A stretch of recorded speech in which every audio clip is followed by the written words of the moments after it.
Ya, pasca bergabungnya Partai Golkar dan juga PAN ke dalam KKIR, ini banyak spekulasi muncul ke publik. Ini arahnya Pak Jokowi ini kemana? Apakah tetap mendukung dari kader PDIP, yakni Ganjar Pranowo yang diusung dalam Pilpres 2024? Atau kalau mendengar pernyataan dari elit-elit partai seperti Golkar, PAN dan juga Gerindra bahkan sudah nampak lebih terbuka begitu. Ini ada arahan dari Pak Jokowi ini terkait koalisi yang mendukung Prabowo Subianto. Kita membahas mengenai hal ini dengan dua narasumber yang sudah bergabung. Sudah ada Prof. Siti Zuhro, analis politik. Assalamualaikum Prof. Wiwi. Waalaikumsalam. Sehat?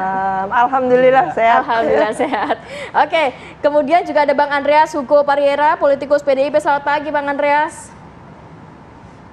Selamat pagi Mbak. Salam sehat, Mas Bayu. Salam sehat. Baik. Bang Andreas, ini walaupun sudah ada pernyataan juga dari Pak Presiden Joko Widodo dalam rapat terbatas mengenai polusi udara beberapa waktu lalu, tidak ada urusan dengan Pak Presiden. Ini urusan partai politik, tidak ada arahan dari Pak Jokowi, katanya begitu ya. Tapi elit-elit partai politik yang tergabung dalam KKIR nampaknya sudah sering spill ini koalisi mendukung Pak Prabowo ini juga arahan dari Pak Jokowi. Pandangan dari PDIP, tanggapannya seperti apa, Bang Andreas?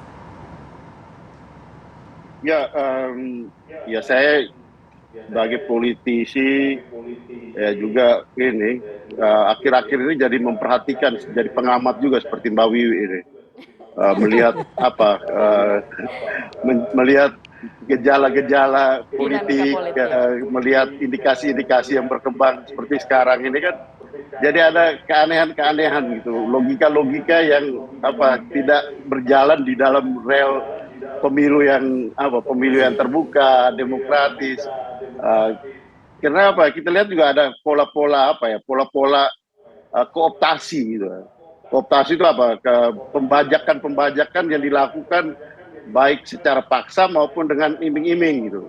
Untuk mulai dari politisi-politisi, elit-elitnya, ya sampai kepada level-level masyarakat, gitu, terutama influencer-influencer, terutama di kelas-kelas menengah. Dan mulai ada muncul antara elit politik dan grassroots itu mulai muncul juga ketidaksukaan gitu, ada perlawanan terhadap keputusan-keputusan yang dibuat oleh elit gitu. Dan ini saya lihat ya memang dalam gejala-gejala politik yang menurut saya juga nggak bagus juga untuk proses politik demokrasi kita yang berjalan dalam beberapa waktu yang akan datang di dalam pemilu nanti gitu. Dan ya seperti apa yang terjadi kemarin kan, kita lihat di satu pihak ketika ada yang mendeklarasikan dukungan, ada yang langsung mengklaim, tapi kemudian Pak Jokowi sendiri membantah.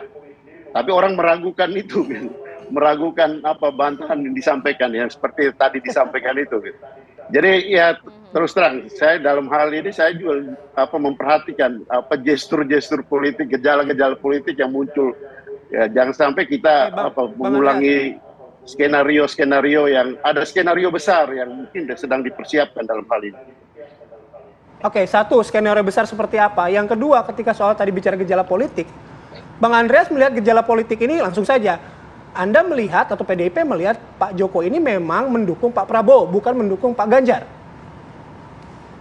Saya nggak tahu pasti, saya nggak mau berspekulasi juga. Tapi kalau saya perhatikan misalnya apa yang terjadi di skenario bom Marcos yang ada di Filipina gitu. Ada hal yang berkaitan dengan upaya mengubur lupa.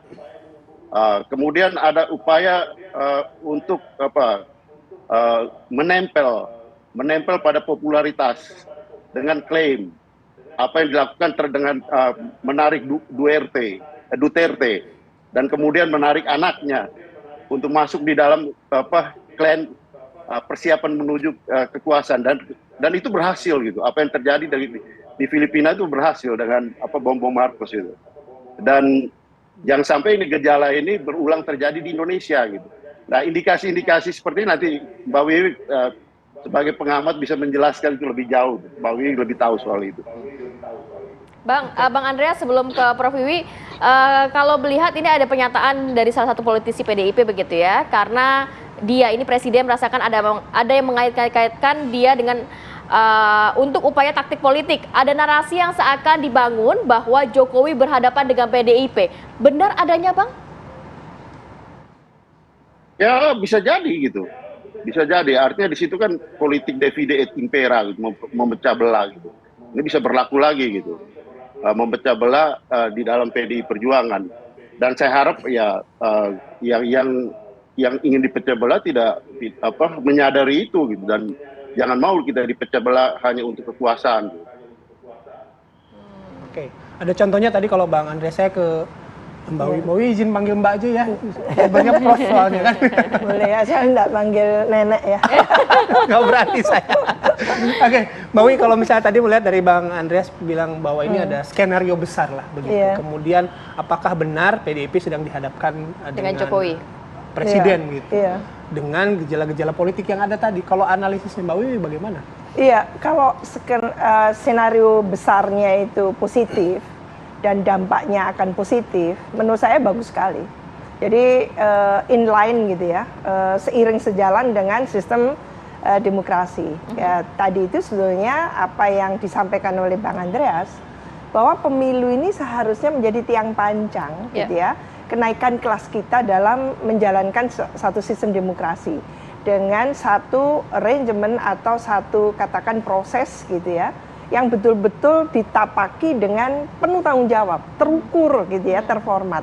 Ini ada arahan yang bisa berbalik, tidak karu-karuan gitu ya. Nah ini yang memprihatinkan tadi itu kelihatannya sebagai kader, presidennya adalah kader, Bang Andreas tidak bisa memastikan bahwa kader ini mau kemana kan gitu. Menurut saya ini musibah ini sebetulnya. Jadi kita bisa menarik satu kesimpulan bahwa demokrasi ini melalui pemilu ini akan sangat positif, sangat bagus ketika partai-partai politik ini berperan maksimal menjalankan tusinya. Itu ideal normatifnya seperti itu. Tapi kita nggak boleh menghindari istilah normatif ya. Lah, mengapa kok nggak berjalan seperti ini? Ini yang saya sampaikan duduk di sini juga waktu itu, bahwa partai-partai hadir ya dan memposisikan diri, memerankan diri tidak maksimal saat ini dalam pemilu. Kelihatan tidak percaya diri, tidak confident gitu ya, menunggu arahan gitu kan. Berarti apa yang disampaikan Mbak Andreas juga relate banget sama yang di Filipina tadi? Iya, jadi inline ini menurut saya kita sedang berjalan tidak menuju ke depan tapi ke belakang. Saya tidak mengatakan kemunduran, itu kuno lah ya. Jadi berjalan ke belakang justru ya. Iya, jadi kita setback yang agak serius ya. Karena partai-partai dengan bangganya mengatakan bahwa ini sudah dikonsultasikan, kita sudah ketemu dan ini atas arahan. Itu kita kembali ke zaman bahula. Mbak Wiwi, ada skenario besar apa? Tadi kan Bang Andreas menyatakan pembajakan baik paksaan ataupun tawaran-tawaran. Kalau Mbak Wiwi melihatnya ada apa, skenario apa di belakang? Iya, saya tidak ahli rekayasa, tapi saya peneliti gitu ya.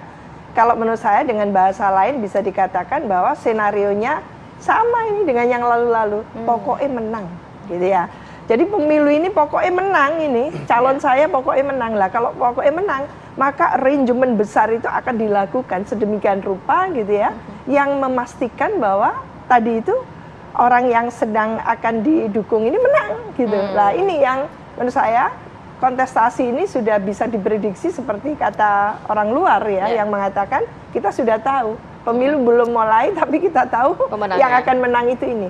Lah ini kembali ke peran Pak Joko Widodo ya, sejak pemilu 2014, 2019 ya pemilu itu, dan menyongsong pemilu 2024 dengan tentu posisi dan perannya yang berbeda-beda. 2014 mungkin tidak sekokoh sekarang gitu ya, karena baru akan diusung dan sebagainya. Tentu beda gitu ya.